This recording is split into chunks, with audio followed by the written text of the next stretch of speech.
Bom, para terminarmos, o nosso assunto a respeito da ética estoica, falaremos agora do neo-estoicismo, com Sêneca, Epiteto e Marco Aurélio. Cabe lembrá-los que essa é uma fase altamente expressiva dentro do estoicismo, tendo em vista que nós temos nela um maior conjunto de textos, de fontes, de referências que sobreviveram ao tempo, a começar pelas obras de Sêneca, o texto de Epiteto, principalmente o Enquiridion, e as obras de Marco Aurélio. Tá? E então eu vou traçar algumas linhas gerais sobre as ideias desses três autores. Vou fazer aqui um panorama, gente, de como é pensada as principais ideias, na verdade, de cada autor. Tá? Começaremos pelo Sêneca, que foi falecido em torno de 65 depois de Cristo. Então a nova Estoa é a Estoa romana, como eu dissera a vocês, porque ela vigora no decorrer, principalmente no decorrer do primeiro século depois de Cristo. E na ética já de Sêneca, nós temos alguns elementos inovadores dentro do próprio estoicismo, que até então não se via nas correntes anteriores, como é o caso da antiga Estoa e da média Estoa. E uma ideia central que foi introduzida por Sêneca no estoicismo, que está ali no estoicismo romano, é a introdução do conceito de consciência, a introdução do conceito de vontade. Né? E são dois conceitos extremamente importantes para se pensar a filosofia de Sêneca. Né? E nesse sentido é como se houvesse aí um processo inicial de valorização do indivíduo, que tudo bem que é uma característica mais própria até da modernidade, essa ideia de valorização do indivíduo, mas a ideia de que a consciência é aquilo que apela à nossa conduta, Quer dizer, a nossa consciência seria como se fosse um tipo de tribunal, no sentido de nos colocarmos assim diante de nós mesmos. Podemos fugir de tudo, mesmo, mas não podemos fugir da nossa própria consciência. Não, então é ela que dá o veredito sobre a nossa conduta, sobre a nossa maneira de ser e de agir. Porque nela fica tudo registrado, segundo Sêneca. E de um modo ou de outro ela nos cobra sobre tudo aquilo que fazemos de nós mesmos e dos outros. Então essa é uma ideia extremamente importante, e que tem grande importância dentro do pensamento de Sêneca. Então, no que tange ao agir humano, a grande importância da moral interior, a negação de qualquer diferença política e social entre os homens, ou seja, a ideia de que todos os homens são iguais entre si, o Sêneca pregava isso. Tanto a ideia também de que o homem deve pensar e agir de modo que ele possa ser livre, em oposição à escravidão. Mas aí entra a questão, não ser um escravo de si mesmo. Então, essa questão de se opor à escravidão se volta para a questão propriamente dita da liberdade de consciência. E o mais importante de tudo, exaltação do amor e da fraternidade. Talvez tenhamos aí já em Sêneca a grande influência da mensagem cristã, do Jesus, do Cristo, que dali, que como grande lição que passamos a receber a exaltação ao amor e à fraternidade. Sêneca, de alguma maneira, parece que foi inspirado por isso. Então, a consciência é uma descoberta em Sêneca enquanto uma força moral e espiritual no homem, de modo que nenhum filósofo anterior a ele tenha conferido à mesma um status tão elevado. Então, nós temos em Sêneca toda uma filosofia da consciência. Ela encontra-se presente principalmente nas Cartas a Lucílio, que é uma obra que ele escreveu. Tá? A consciência é a instância do conhecimento no qual o homem é capaz de distinguir o bem do mal. Ninguém pode esconder a consciência, na medida em que não pode esconder-se de si mesmo. O conceito de consciência em Sêneca confere o caráter intelectualista de sua ética, em conformidade com o intelectualismo de toda a ética grega, e que retrata uma disposição de espírito que se volta à conquista da sabedoria e ao ideal do homem sábio. Quer dizer, o homem deve ser dirigido pela sua própria consciência, porque ela é esse lugar que estabelece a capacidade que nós temos de distinguir o certo do errado, o bem do mal. E desse modo, é como se a própria consciência arrastasse a nossa moral sempre para uma instância mais elevada. Ou seja, em outros termos, a base da nossa própria moral, ou pensando melhor, a nossa moral no sentido mais amplo do termo, ela é determinada pela nossa consciência e pelo desenvolvimento da mesma. Certo? Então esse conceito de consciência ele é muito importante. É claro que ele tem um nível de avanço, de profundidade muito maior em relação àquilo que nós estamos colocando aqui. E existe até um trecho das cartas a Lucílio em que Sêneca se dirige diretamente a essa ideia de consciência, né, falando de como ela é o tribunal que nos coloca diante de nós mesmos. Certo? Vamos lá então.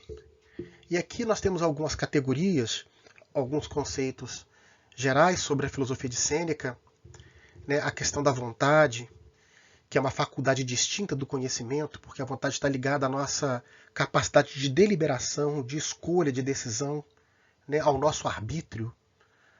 Né, e nesse sentido ela tem uma certa diferença em relação ao próprio ato de conhecer em si, porque a vontade é um tipo de energia ou de disposição do espírito, né, em relação às coisas, né, e aos homens de um modo geral.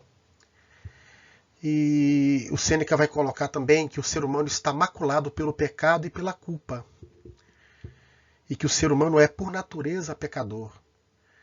Então essa já é uma ideia também, né, que é um pouco bíblica, né, e que parece que já começa a se esquadrinhar aqui a partir do século I depois de Cristo na filosofia do nosso filósofo, né, o Sêneca. Isso coloca o ser humano em antítese com a pretensão de perfeição que até então o estoico antigo atribuía ao seu sábio. Então esse é um elemento que vai diferenciar um pouco, né, a nova Estoá da antiga e média Estoá, né, de que o homem tem que assumir a sua condição de hominidade, de estar no mundo, de ser pecador, de ser imperfeito.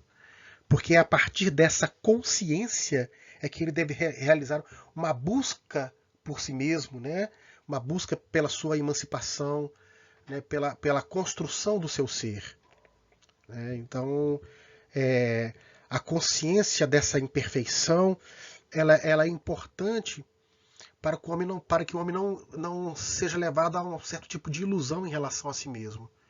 E que ele possa, então, efetivamente buscar a sabedoria, né? Sem efetivamente julgar que é exatamente sábio, né? Visto que não é perfeito. Então, a visão de Sêneca: se o ser humano não pecasse, não seria ser humano, pois enquanto tal, o pecado é inerente à sua condição. Bom, ideia importantíssima, né, que é da fraternidade universal. Né, quer dizer que a fraternidade universal ela é algo extremamente relevante, é o que há de mais elevado em relação à proposta que o Sêneca tem em relação à sua ética.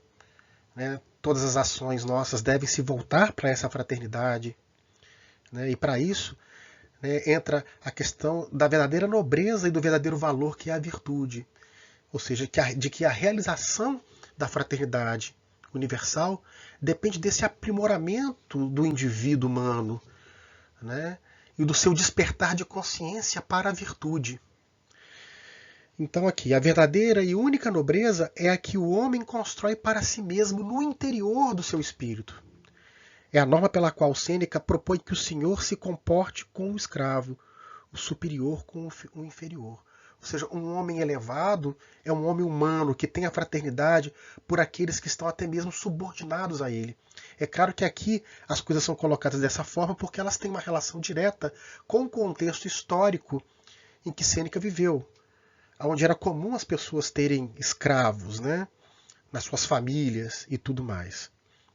Então, ele mesmo vai aqui dizer isso diretamente num texto das cartas a Lucílio, né? Comporta-se com os inferiores como gostarias que se comportassem contigo aqueles que te são superiores. Né? Na sua medida, né? Nas suas devidas proporções, isso vale para nós também no que tange às relações de poder que estabelecemos, seja no trabalho, na família, na sociedade do modo geral, na escola, né? Para quem tem patrão, para quem tem alguém no qual que é subordinado ou alguém que você é responsável. Né? Então vamos lá. O fundamento da relação entre os homens é a fraternidade e o amor. Então, citando o próprio Sêneca, a natureza nos produz como irmãos, gerando-nos dos mesmos elementos e destinando-nos aos mesmos fins. Então Sêneca entende que na esfera humana a inserção do sentimento de amor pela natureza é o que nos torna sociáveis. A natureza confere à vida a lei de equidade e justiça, no qual os seus princípios ideais nos mostra que é a condição de um miserável ofender do que ser ofendido. Então, em outros termos, é uma coisa que Platão já dizia aqui no caso, né, dessa última citação aqui, né, de que é preferível sofrer uma injustiça do que praticá-la. É preferível ser ofendido do que ofender. Porque o homem corrompe a si mesmo e a sua própria consciência quando ele vai contra essa lei de equidade e justiça, que o retira dessa harmonia diante de si mesmo e com a própria natureza. Então o homem cruel, covarde, o que se sobressai sobre os outros de maneira, né, escusa, esse é o mais infeliz dos homens. Né? É aí que reside a inferioridade humana. Né? Então a natureza nos dá como imperativo dispor as nossas mãos sempre para fazer o bem, de modo a conservar no coração e nas palavras o seguinte: sou homem e não considero estranho a mim nada do que é humano. Por aqui vocês têm uma ideia da beleza e da grandiosidade da filosofia de Sêneca. Né? E de como ela se faz através de um tipo de ética ecumênica universal, né? Que apregou essa fraternidade, né? Esse ecumenismo, essa sintonia entre os indivíduos. Partindo de onde? Partindo da própria ideia da necessidade do indivíduo humano em si, através da sua consciência, que ele seja capaz de elevar-se, reformar o seu interior, olhar para dentro de si mesmo e exercer um certo tipo de cuidado de si da melhor forma possível. Né? É como se Sêneca nos incitasse a sermos melhores a cada dia, do ponto de vista espiritual, do ponto de vista moral. Bom, pulamos então para Epiteto. Nascimento dele, mais ou menos 50, 60 depois de Cristo. Né? Em Epiteto, né, a sua ética ela se desenvolve a partir de um conceito central que é o conceito de diairesis, porque ele vai dizer no Enchiridion, que é uma obra que ele escreveu, que traduzido do grego para o português significa punhal, porque o punhal é uma coisa que a gente pode colocar, né, no corpo, né, na calça, em algum lugar, e carregar conosco. Né, então é algo que eu devo sempre levar comigo. Provavelmente na época de Epiteto, né, no momento histórico em que ele viveu, era comum, né, os homens andarem com um punhal como se fosse um objeto de uso comum. Né? E a própria obra, onde ele nos apresenta um manual de como nós devemos viver, ele vai dar esse nome de punhal porque tem esse sentido de algo que eu posso sempre levar comigo, que eu devo sempre ter comigo. E aí, dentro desse manual, que é o Enchiridion, você tem o método, né, da diairesis e da proairesis, né, essas duas ideias importantes, né, esses dois caminhos. Né, e aí, no caso, né, de ambos, diz respeito à escolha voluntária entre o que depende de mim e o que não depende, de modo a determinar a minha conduta moral. Vamos procurar entender isso um pouco melhor. Vamos lá. Bom, então Epiteto vai nos colocar o seguinte: na vida existem duas coisas, aquelas que dependem de mim e aquelas que não dependem de mim. Ora, Segundo o que ele nos diz no manual, aquelas coisas que dependem de mim são as que estão sob o meu poder. Opiniões, desejos, impulsos, repulsões, ou seja, são coisas que ao estarem ao meu poder, gente, eu posso modificá-las, eu posso transformá-las, porque elas estão sob a minha responsabilidade. É nesse sentido que ele diz, né, das coisas que estão ao meu poder, ou seja, são aquelas coisas das quais eu sou responsável por elas, porque dependem do meu arbítrio, dependem da minha escolha, dependem da minha decisão. Ao passo que, diferentemente disso, existem as coisas que não dependem de mim, que são aquelas que eu não posso controlar, que são externas, que não estão sob a minha responsabilidade. Então, tal como encontra a seguir, aquelas que não estão sob o meu poder, corpo, parentes, haveres, reputação e semelhantes às outras pessoas, e o que elas fazem da vida delas, né? Então vamos lá. Segundo o que ele nos diz, o bem e o mal residem exclusivamente nas coisas que dependem de mim, que estão sob meu poder e escolha, porque estão submetidas à minha vontade. Então, ou seja, a maneira como eu trato as pessoas depende de mim. Se eu cumpro ou não os meus deveres, seja no trabalho, na escola, na família, né, são coisas que dependem de mim. Então essas eu posso mudar. Essas eu devo cuidar, porque eu sou responsável por elas. Certo? Aqui, o ser humano não pode ser indiferente em relação à escolha entre aquilo que depende dele e o que não depende, pois não se pode buscar ambas ao mesmo tempo. A opção por uma é a perda da outra e vice-versa. Esta distinção é fundamental e os erros e dificuldades da vida se dão por não se levar em conta esta distinção. Ou seja, quando, por exemplo, eu me preocupo com as coisas que não dependem de mim, eu deixo nesse momento de cuidar daquelas que dependem. Um exemplo clássico disso seria, se alguém me ofender, a ofensa que eu recebi não depende de mim, porque foi uma disposição do espírito da outra pessoa. Então, se eu me abalo por isso e reajo de uma forma, né, inadequada e hostil, eu, na verdade, estou saindo da minha esfera, daquilo que depende de mim. Por quê? Porque a minha ação está sendo motivada por um elemento externo. E ao ser levado por um elemento externo, que é o fato, por exemplo, de eu ter recebido uma ofensa, eu perco o controle e o domínio sobre mim mesmo. Então o que acontece? Eu saio de uma esfera e entro na outra, eu não posso ficar nas duas ao mesmo tempo. Então no momento em que eu sou afetado por uma ofensa e reajo de uma forma inadequada, eu estou, na verdade, abrindo mão das coisas que dependem de mim naquele momento. E é aí que eu estou de algum modo, criando para mim dificuldades e perturbações. Né? Vamos continuar.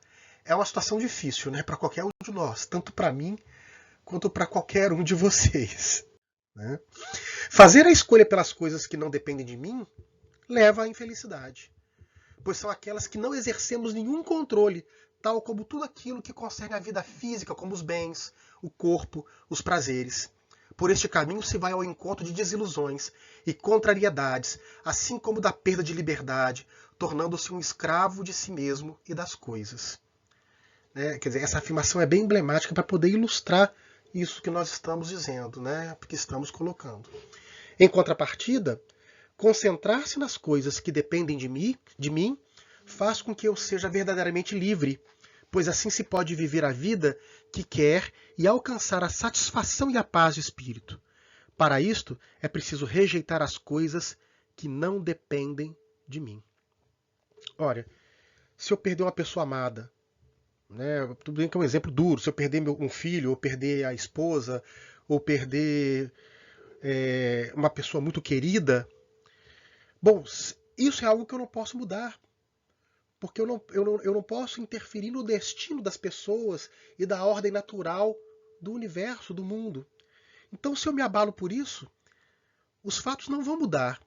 Eu vou sofrer, vou ser contrariado, mas de qualquer forma eu vou ser também ao mesmo tempo um escravo de mim mesmo, segundo Epiteto, porque de alguma maneira as minhas emoções, os meus sentimentos são conduzidos por elementos adversos da minha vontade, né? Daquilo que eu posso controlar. Então não adianta sofrer por isso, segundo Epiteto, tendo em vista que essas situações adversas da vida, eu não posso mudá-las. E aí o grande enfrentamento, o grande desafio é qual? Ser feliz mesmo na adversidade.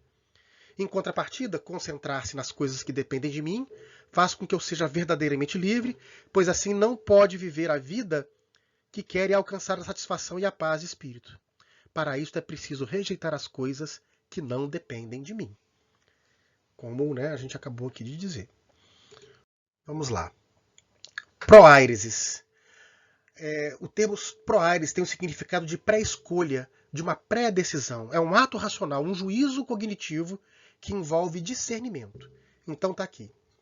Escolha ou decisão que subjaz a ação e que, portanto, determina a natureza da conduta moral, visto que se relaciona ao que se decide fazer e como fazer. É curioso porque, de uma maneira assim, mais vulgar, podemos dizer o seguinte, né?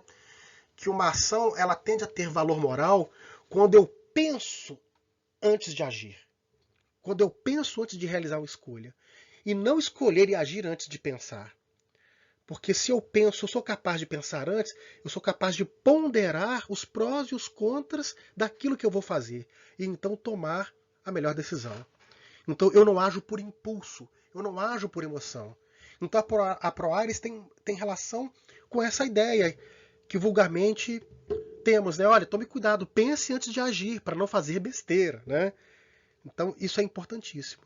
Quer dizer, eu preciso me antecipar de uma maneira, eu tenho que produzir um juízo cognoscitivo sobre aquilo que eu vou fazer. E isso envolve discernimento. Então, o conhecimento sobre a ação e a consciência também que desenvolvemos sobre a mesma, ela é a base para que na escolha em si se possa tomar o melhor caminho possível. Né? É fazer a escolha racional, deixar que a razão determine. Né? Para Epiteto, a autêntica proairesis consiste em conhecer e aceitar o princípio que distingue as coisas que dependem de mim e estão sob o meu poder, em relação às que não dependem de mim e que, portanto, não estão sob o meu poder. Essa escolha que subjaz a ação e que aparece como um pano de fundo é o que determina a essência da nossa natureza moral. Né?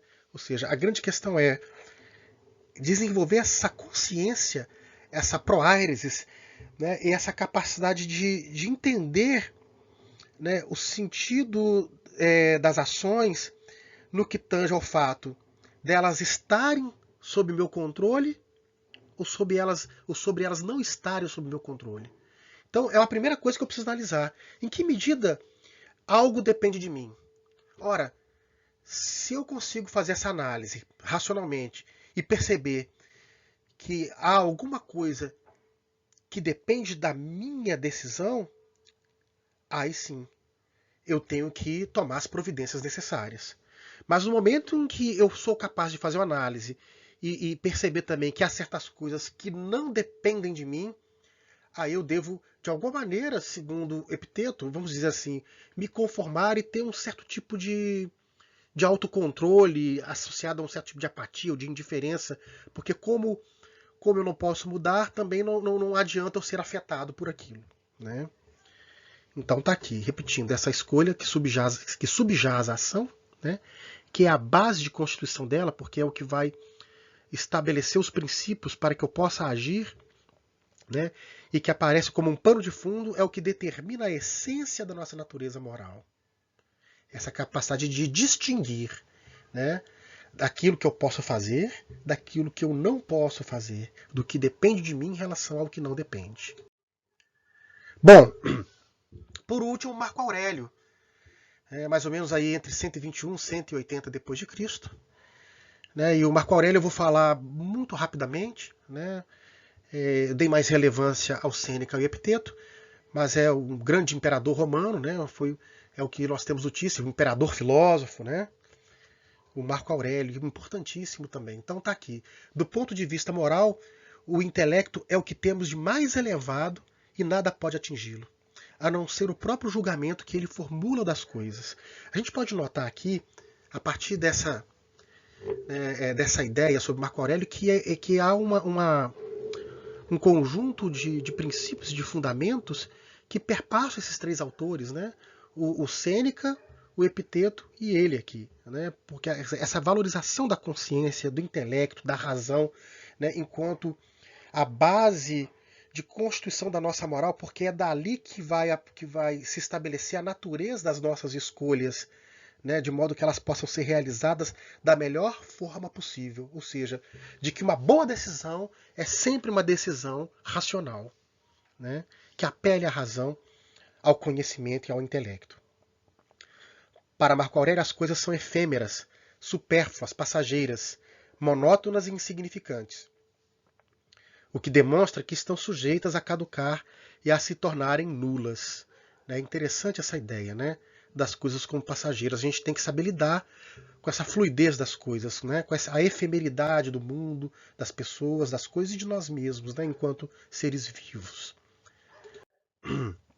Bom, tá aqui. Para Marco Aurélio, o sentido das coisas e da vida. No plano ontológico, que é o plano abstrato do pensamento e cosmológico, a visão panteísta de unidade barra totalidade, em que tudo se insere que é capaz de resgatar as existências individuais da sua falta de sentido. Então, isso aqui nos dá uma dimensão existencial, né, da filosofia e da ética de Marco Aurélio, né, de que o homem está inserido num todo, né, ele está inserido no universo, no cosmos, na natureza. Então, eu tenho que olhar a minha ação individual em conexão com essa ordem. Né, em que medida eu estou interferindo de forma positiva ou negativa no universo, na natureza, né, no cosmos, e por sua vez nas relações que eu estabeleço com os outros indivíduos. É a partir daí que eu posso resgatar a existência, a minha existência e dar sentido a ela. Né? Saber como eu posso me conectar da melhor forma possível a essa totalidade. Né, a partir dessa unidade do meu ser, né, enquanto indivíduo. No plano ético e antropológico, é o dever moral que dá sentido à vida. É o dever moral que dá sentido à vida. Então, essa noção de dever moral está muito associada a essa ideia do indivíduo enquanto, né, aquele que é responsável por si mesmo, ou por aquilo que ele faz de si mesmo. Então, Marco Aurélio, a Estoá, o princípio diretor do homem é a inteligência. Então, a alma intelectiva, o nous, o intelecto, é o que conduz a nossa conduta moral, como eu havia dito. Né? Então, é o nosso intelecto que estabelece a qualidade, né, da natureza das nossas ações. Então, somente o juízo que ela emite sobre as coisas que pode golpeá-la, mas então não são as coisas que a atingem, e sim as falsas opiniões que ela mesma produziu. Ou seja, muitas das vezes incorremos em erros muito em função da má interpretação que fazemos das situações, das pessoas e das coisas. Né? E aí a importância do intelecto, no sentido de eu ser capaz de usar a minha razão para discernir realmente a realidade e os fatos, de modo que eu não recaia numa ilusão e em falsas opiniões sobre aquilo que eu julgava que era certo quando na verdade não era. Né? E vice-versa. E ainda é próprio da alma racional, né? Amar o próximo, o que é verdade e humildade. Né? Então, essa questão também, né, já colocada também anteriormente por Sêneca. Né? Então, gente, é isso. Aqui é um apanhado geral sobre esses três grandes pensadores, né, do estoicismo, talvez os maiores, muito em função de todo o legado que eles deixaram através dos textos escritos que sobreviveram ao tempo, né, que nós temos acesso. Né, poderíamos discutir muito mais coisas a respeito deles, mas eu espero que até esse momento, né, aqui tenha ficado claro para vocês, pelo menos essas ideias gerais que nos dão essa entrada, né, dentro de cada doutrina ética que aqui foi apresentada, né, da nova Estoá, né, através do Sêneca, Epiteto e Marco Aurélio. Então espero que tenha sido de grande proveito para todos vocês. Tá bom? Então a gente termina essa aula por aqui e continuamos nas próximas. Valeu então. Um grande abraço.